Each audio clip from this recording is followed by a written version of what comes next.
Nock, and I'm with Terry Batt this morning, and Terry has just finished a body of work that we'll be showing at the Nock Art Gallery. And welcome, Terry. Thanks, Michael. You were born in the UK, but moved to Australia when you were 3 years old. Listening to you earlier when we were talking about some of your favourite artists, you were mentioning some of your early heroes as artists like Hockney, Francis Bacon, some of the influences the English pop movement had for you. We also talked about other artists that you very much admire in Australia. Do you identify most closely with Australia, or is there sort of a bit of a bipolar nature to how you see yourself? What's influenced your art? I think there's a stronger international sort of focus, from my point of view, with the sort of influences, and it's looking at other artists and it's assimilating their work, but it's also some of the things that are happening, in other parts of the world, like Asia, for example. I think the development of painting in places like China has been quite remarkable. So while I have heroes in different pockets of the world, including Australia, and artists that I, very much admire, I think it's a much broader sort of platform now to sort of draw from.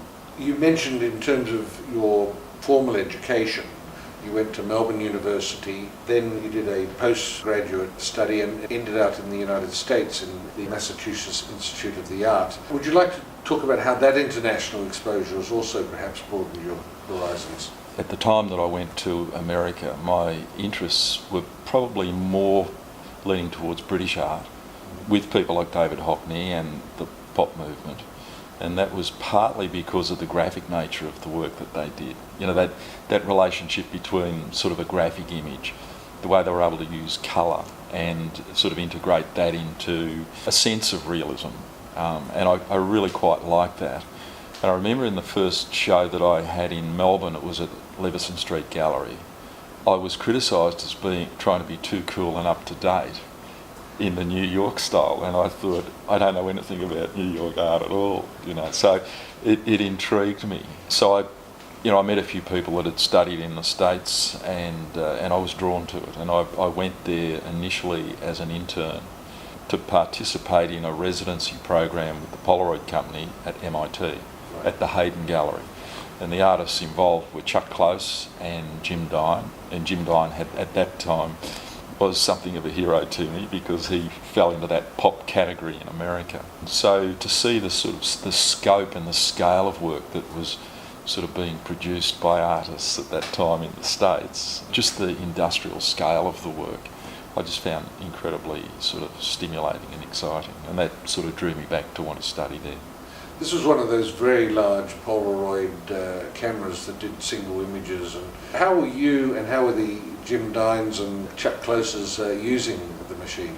Well, they used it quite differently, and that was what I found really quite interesting. I mean, someone like Chuck Close, a photorealist painter, so he would set up the model, and then he would photograph the face, and then he would get the technicians to focus in on sections of the face, and then start gridding the photographs up, and my role was to install them in the gallery.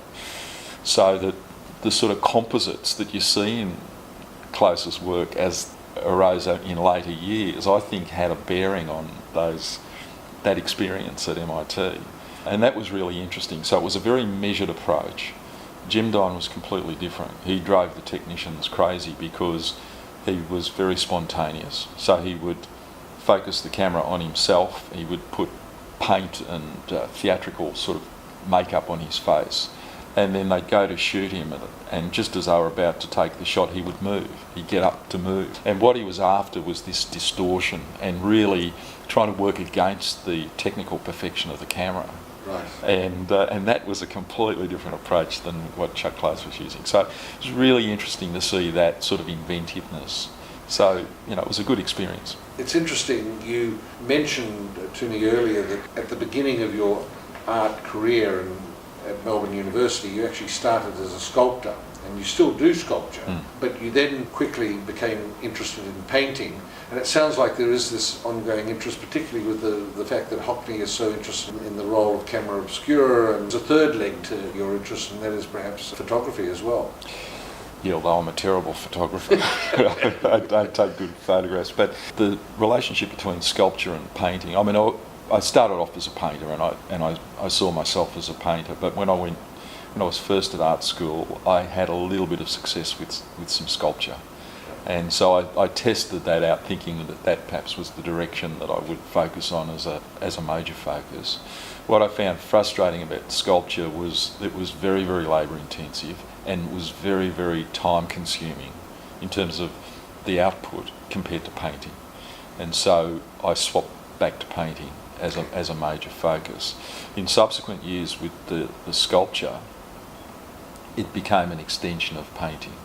And that happened because when I took a painting to a point where it wasn't working, I started cutting them up and then laminating the strips of painted canvas down to little timber shapes. And these little sculptural forms emerged as relief sculpture. Okay. And then that further developed into three-dimensional sculpture and then into bronze sculpture. So the sculpture is sort of reversed.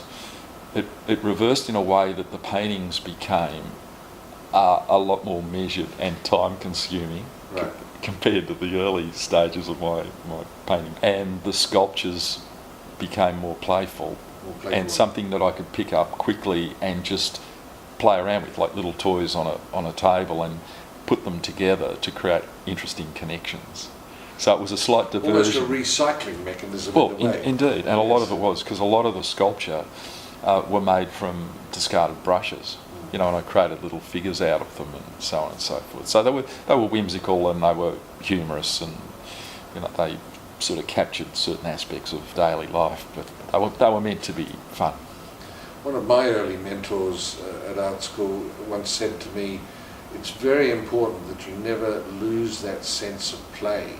And it was interesting for you just now saying that sculptures were an outlet for play. Yeah. You also believe that play is very important in the creative process? Yeah, I do. And I think, that notion of testing yourself, challenging, what if I do this? What happens if I, rather than just, and that can be a danger, I think, for artists, especially, when you get, really focused into a particular process and a particular way of working.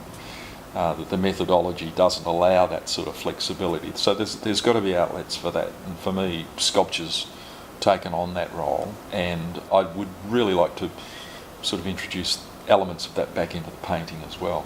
Now, you came up to Hong Kong in 1997, and you have been coming up ever since. I think you lived here between 2010 and 2012, and you've been teaching at the Hong Kong Art School. How do you sort of measure the difference between the students you had up here in Hong Kong and Asia versus Australia?